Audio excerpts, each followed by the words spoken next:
Então as obras são um resultado e não uma condição para ser salvo. João 15,16. Não fostes vós que me escolhestes a mim. Pelo contrário, eu vos escolhi a vós outros e vos designei para que vades e deis fruto. E o vosso fruto permaneça, a fim de que tudo quanto pedires ao Pai, em meu nome, Ele vos conceda. Ele diz aqui que o fruto tem que permanecer.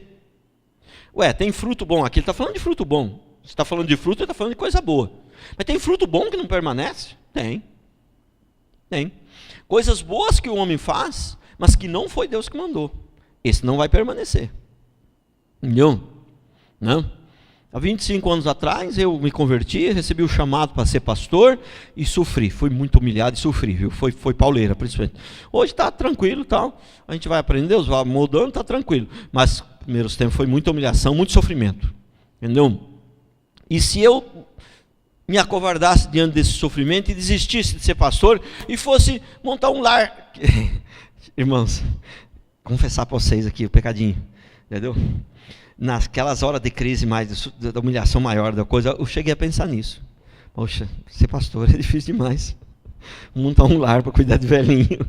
Pensei nisso, estou dando esse exemplo porque eu pensei nisso, passou pela minha cabeça.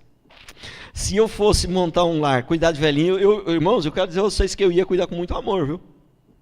Mas deixa eu falar uma coisa para você. Ia ser um serviço perdido para Deus, para quando eu chegasse diante de Deus, não ia ter nada para receber. Por quê? Não foi para isso que Deus me chamou.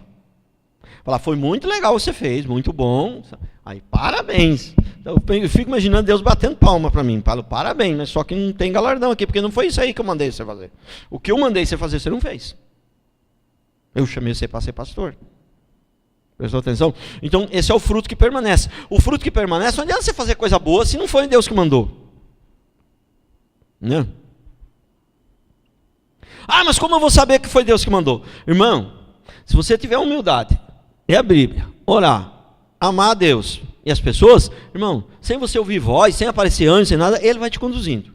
Fica em paz que Ele vai te conduzindo. Entendeu? Ele vai melhorando. Não é do dia para a noite, é com o tempo Ele vai te conduzindo e vai indo. Você não precisa ouvir vozes, não. Você não viu que o texto que eu li anterior, que Ele põe em nós a vontade dEle? Ele vai te conduzindo. Provérbios 8,17. Eu amo os que me amam. Os que me procuram, me acham. Né? Para aqueles que de repente já vão querer dizer, pastor, mas isso aí não está falando de Deus, está falando da sabedoria. Mas a sabedoria aqui no texto, ela é o próprio Deus.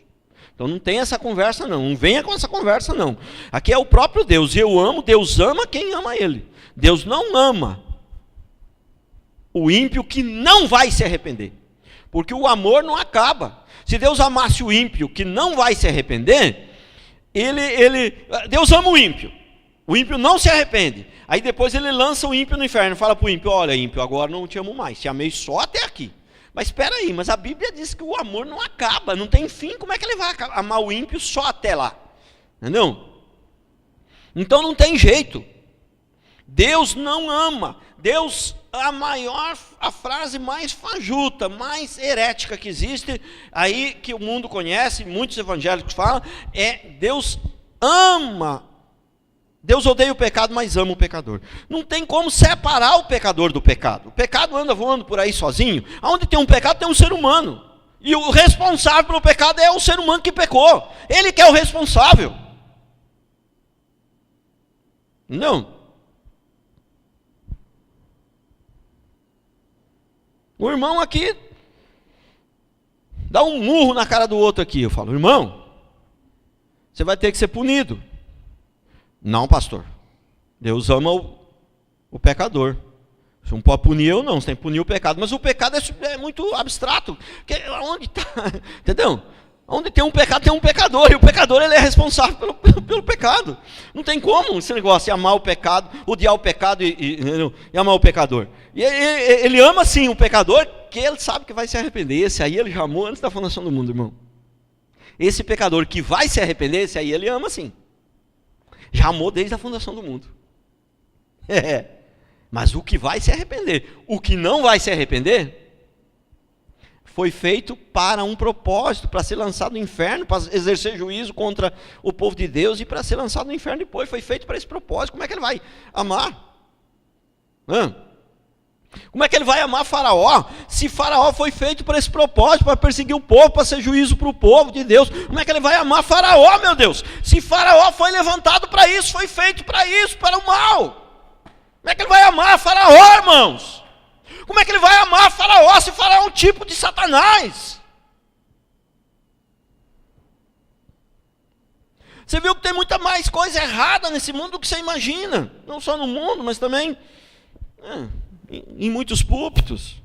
Não. As obras são um resultado e não a condição.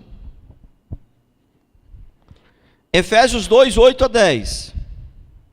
Porque pela graça sois salvos mediante a fé, e isto não vem de vós, é dom de Deus. Não. Como que vai vir de nós a fé se você está morto? Não de obras para que ninguém se glorie, pois somos feitura dele, criados em Cristo Jesus para as boas obras, as quais Deus de antemão preparou que andássemos nela. Antemão, antes da fundação do mundo, Deus já nos escolheu, não somente para ser salvos, mas para andar direito. Aí, como que o crente nascido de novo vai viver atolado no pecado? Não tem jeito.